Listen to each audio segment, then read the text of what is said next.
I know Josh does this very well. Accept your imperfection. Do you do that well, Josh?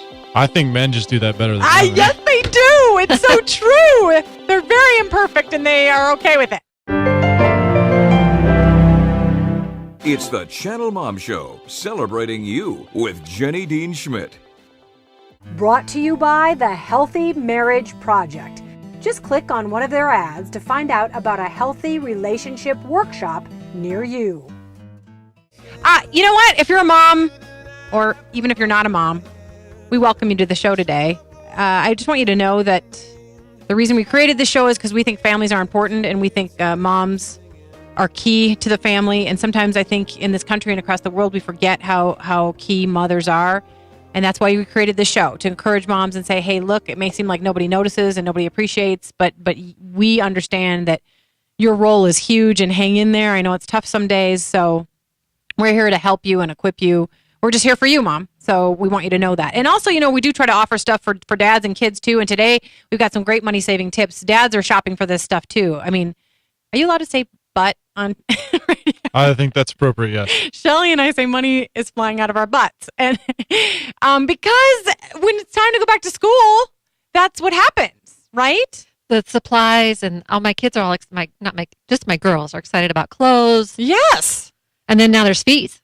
There are fees, exactly, fees, and then school supplies. And so about $1,000 to go back to school. Well, you've got 3. So yeah, you're close to 1,000. But $1,000 to send your kids back to school? Absolutely, yeah. Wow. And we're not talking private school, my friend. We're talking public. Wow. But there's 3 kids. But yes.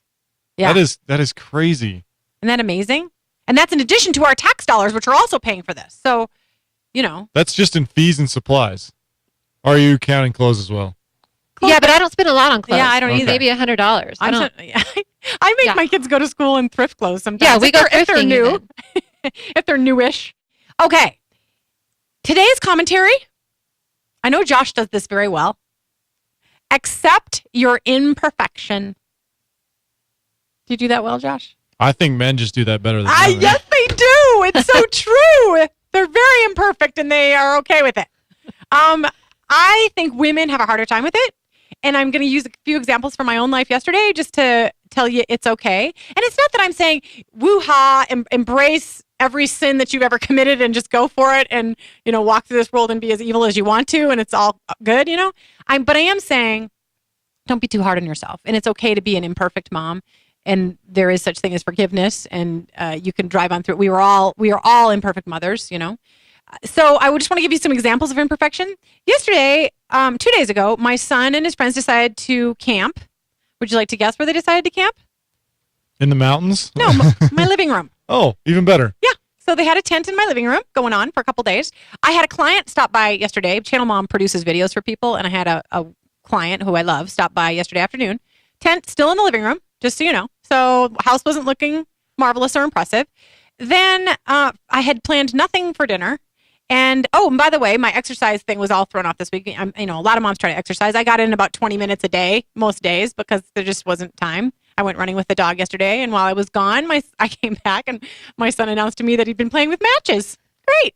He's 13, so that's... He's a little old. He's older. He's older, but he's like, Mom, we were playing with matches. I'm like, when I was gone? Don't you understand that's 101 of things you're not supposed to do? Anyway. I love matches. I know. So most people do, if we're honest. So there's some imperfection for you. And then I went to my haircut where Shelly was as well. With nice hair today. Thank you. You too. Thank you. With virtually Both no you makeup. guys are looking good. Thank you, Joshua. We could be your moms, Josh, but thanks for the compliment. Both of us could be, I could maybe be his grandma. At any rate, went there with no makeup. That was a little hard for me. And then I want you to know that we had pizza for dinner because I planned nothing. So my husband went out and got pizza.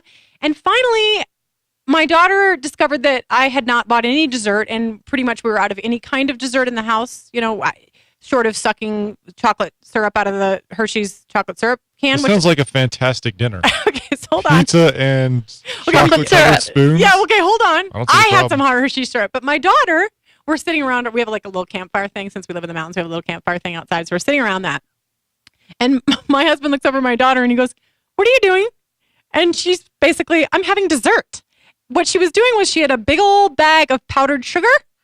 She was licking her fingers and putting it into the powdered sugar bag for about 8 minutes. And finally, my husband said, I think that's enough. At any rate, that was my dessert for my daughter. My daughter would have that dessert too. Yeah. Okay. Well, so anyway, that's my imperfection. I thought that was an awesome story. Thank you, Josh. I You're didn't see full the of problem. encouragement today. And no fine. imperfection as far as you're concerned. Well, but here's the thing. What I realized was if we embrace our imperfection, if we're okay with it, that we just aren't perfect, I think it's kind of good for our children to learn that. So that they're not, they watch us do it and just say, all right, there's a tent in my living room and my daughter's eating powdered sugar by the fireplace. You know, that they can see that you don't have to beat yourself up, which makes you an angrier person, which makes you not so nice to the people around you. You just have to be okay with your imperfection. Yeah? Yeah. Yeah, it doesn't give you a big excuse to be a big fat sinner and run around and hurt everybody and be immoral. But you know what I'm saying? And the tent will go away. And the powdered sugar will go away. Yeah. And then So- I'll miss it. That's right. I'll miss the tent. So yeah, there we go.